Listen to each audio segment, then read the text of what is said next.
important to follow your gut, I think, when you look at a watch.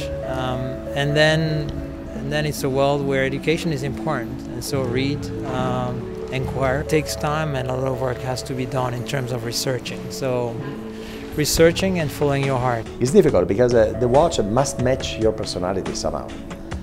And I think it's the same thing for everybody. Ladies or men, it doesn't change. Well, I think a collector is a question of what you like. Personally, I collect a few things, but just only because I have, what we say in French, a coup de cœur. You see, your heart thinks that you like this. It's not a question of the value that can reach these products later. For some people, it's an investment.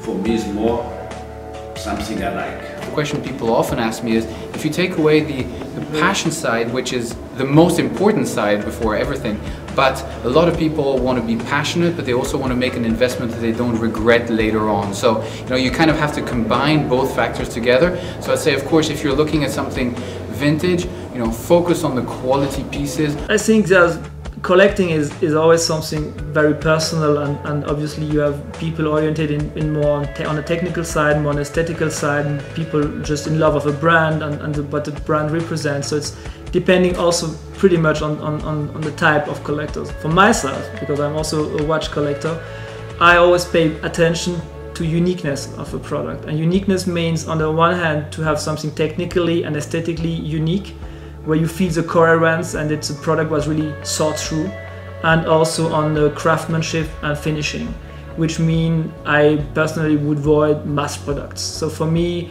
I like it to be unique and I like it to be well done, and it defines for me luxury, and I think a product keeps its value if both aspects are fulfilled. I think that when it comes to collecting, monetary value shouldn't be as important as emotional value. There's if a piece speaks to you and really appeals to you on an emotional level, I think that's what's more important.